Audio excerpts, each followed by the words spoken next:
Jujutsu Kaisen chapter 259 somehow managed to break our hearts, make our hearts leap with joy, and subvert expectations all at the same time. Whereas one brother falls in battle, another brother rises to fight alongside his younger brother, and this is one that was a most unexpected and clever return to the battlefield that has potential to shake things up as a support character for Yuji in his final stand against Sukuna, because while he has gotten stronger and he's closed the gap between himself and Sukuna, it's not quite enough to actually take down Sukuna on his own, but this time he might have the right type of help and the help of a lovable fan favorite Todo to assist him in the battle to bring things home. So we open up the chapter with a flashback, which that is a sign that will have Choso fans sweating nervously, because flashbacks tend to set off alarm bells that someone is about to die, and it's set during the 1 month time skip where everyone trained and got much stronger than before. When Yuji reveals that he's about to train with Okotsu and Kusekabe, he asks Choso for advice on how to use convergence, and he gives the most typical shonen, battle shonen manga explanation ever, which is basically a non-answer without any real substance to basically say that everything he knows, he just does it off of pure instinct. It's kind of like how Naruto described using Rasengan as boom and bam. This of course leads to Kusekabe stepping in to give a more detailed explanation, thank God for that, that shows more and more of why people like Gojo and Meimei and Nanami, they were so high up on his character, because he breaks it down for Yuji in a way where Yuji gets it right on the spot, and not to be outdone by Choso. Yuji gives the most shonen main character answer possible that is as big of a country bumpkin level logic that you would see from Goku and Dragon Ball, which that just adds to the humor, which that's what we need to balance out the sacrifice we have in the chapter. Yuji says, so it's kind of like taking a piss. Okay, got it. This leads us to seeing Choso getting a little frustrated and not being able to properly teach Yuji, his younger brother, since Choso is the big brother in the situation. This is his specialty, and so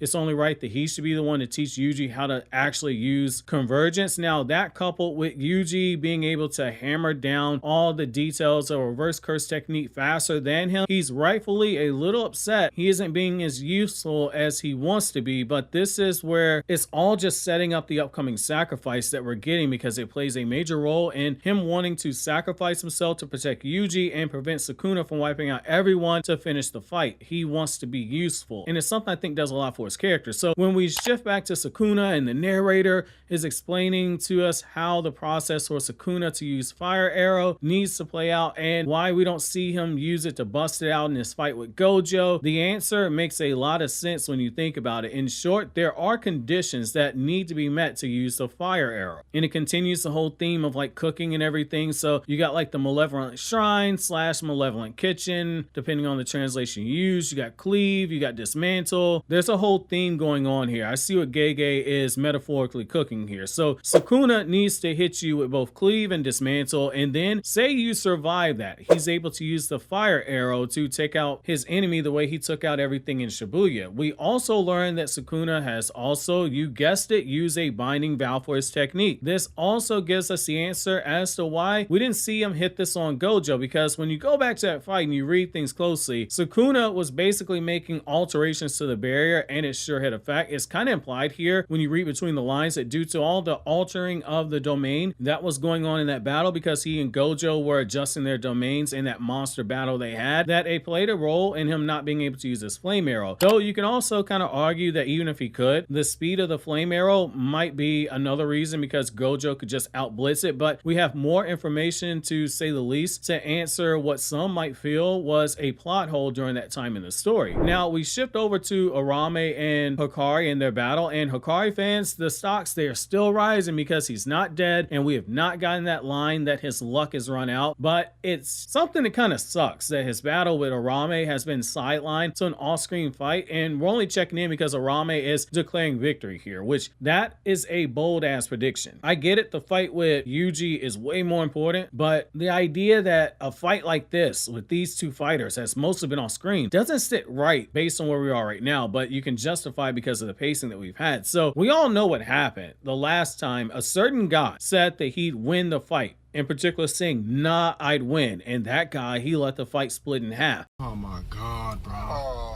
hell no, man. So it is something to keep your eyes on, because that will be great irony that Sukuna's defeat might be getting set up with that parallel, and if so, Arame just jinxed him. Now, this is where things get really interesting. So based off what we've seen with that fire arrow from when it was used back in Shibuya, nobody should have survived this. And Yuji even says, like, is anyone?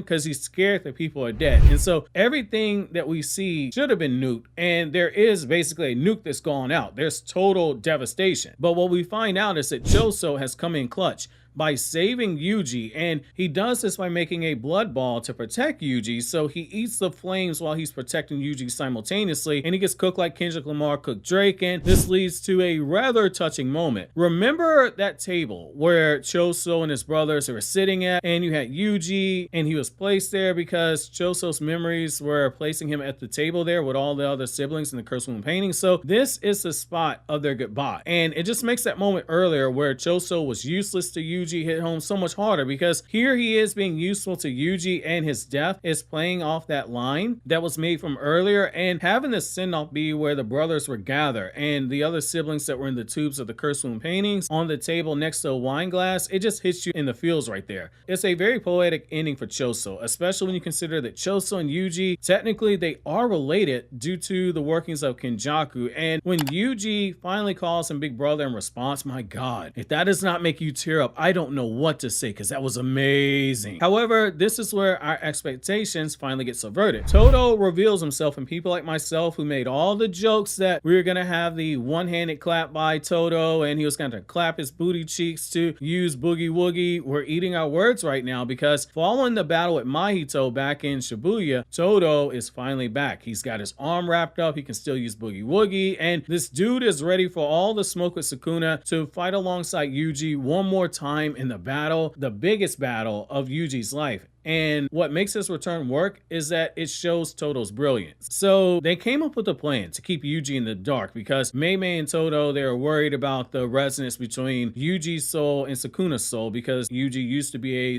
vessel for Sukuna. So because of that, they're worried that Yuji might unintentionally inform Sukuna of their plans. And so Todo, he was on the outside waiting for this moment, and just before this explosion should have killed off all the bystanders, Todo uses Boogie Woogie to swap them out of danger, and he's coming to the battlefield now to give Yuji support. Now, if you're going to have a character get returned, this is the best way to do it, because it feels in character and it doesn't feel like Miguel's return, where it's like, where did this guy come from? That's not to say that Miguel's return is bad, because it was decently done, but this is much better executed. Now, the reason why they kept all this secret, on top of worrying about resonance with Sukuna, is Mei Mei kept the whole thing secret from everybody outside of those who need to know, and their plan was to have Todo use Boogie Woogie on Mei Mei's crows to swap them out with the people who were trapped in the blast range. All the people who said that Mei Mei was being useless, that she was too busy streaming the fight to make money, too busy being a pedophile, and she needed to pull up to assist in the fight, you owe her an apology. This is yet another example of how a character can assist in a battle shonen without needing to directly get involved in the fight. This is further backed up by the fact that she says they need to adjust the range of the Boogie Woogie, and it's said that Todo spent the time fine-tuning his technique alongside of Kotsu's secret. That's how we get to this point here, which you got to chalk one up for Yuta fans, because our boy Okotsu, he might have gotten clapped by Sukuna, but he's still being useful. The only issue is that he couldn't save Choso and Yuji because they were at the center of the domain, so it was outside of Todo's reach, and I think that's completely fine. It is justified that Todo couldn't save everyone, and the trade-off is that we get a brilliant send-off for Choso. This is one of the better done deaths of Jujutsu Kaisen, in my opinion. With this being the final arc, you want to pay off